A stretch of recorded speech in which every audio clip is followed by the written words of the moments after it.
The Chicago Police Department has made progress in its federal consent decree compliance, but it still has more work to do.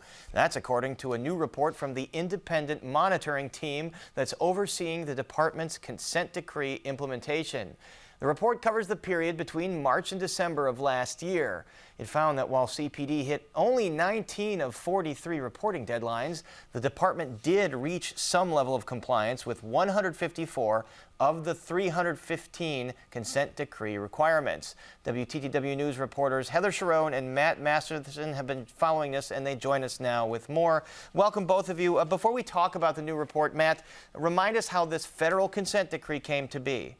Sure. The consent decree itself has been in place for about 2 years now, dating back to March of 2019. It was prompted by the 2014 murder of Laquan McDonald by Chicago police officer Jason Van Dyke, and a subsequent investigation by the U.S. Department of Justice amid the fallout of the video that came out of that shooting in the case itself. That eventually led to a 2017 lawsuit against the city, which eventually led to the consent decree being implemented. And this new report is the third of at least 10 semi-annual reports to come from Maggie Hickey, who is the independent monitor, and this will happen over the next 5 years. Let's hear what Mayor Lightfoot had to say about this report's findings.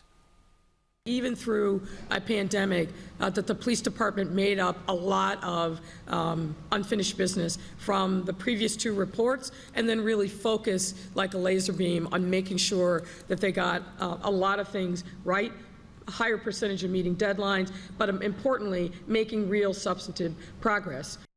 So Heather, the mayor is saying that the report gives CPD a good grade for compliance. What are other elected officials saying?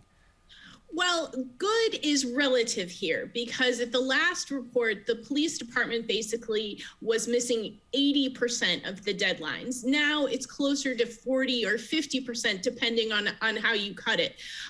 Attorney General Kwame Rule, whose office is involved in overseeing the implementation of the consent decree, basically said today that it just wasn't good enough. It might be progress, but there was still real problems with how the city and the police department was working to implement these reforms. And also, the ACLU was not impressed either. And the mayor kind of barked back at the Attorney General after that statement. Another point of criticism, as you mentioned, has been the department's efforts to expand engagement with communities of color in the city.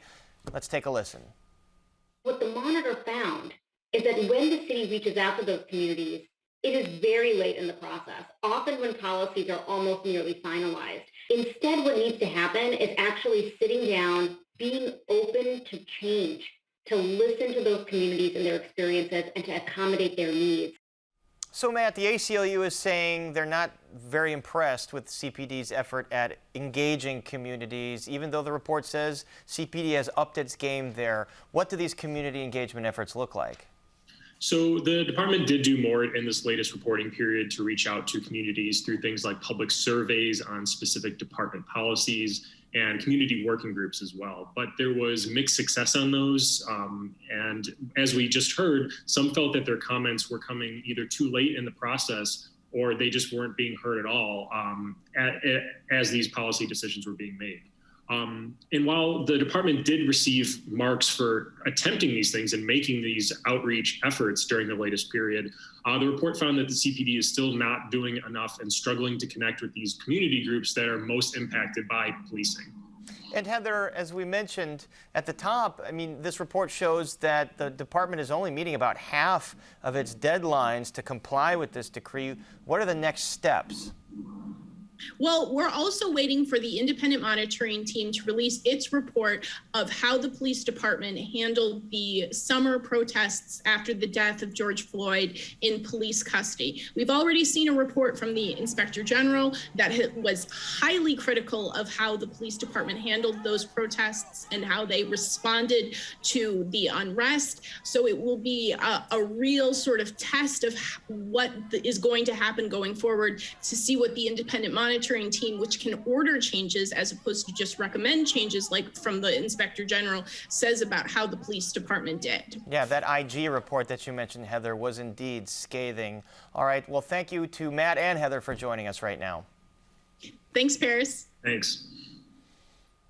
And you can read Heather and Matt's full story on our website. That's at WTTW.com/news. And we'll see Heather again later in the program for Spotlight Politics.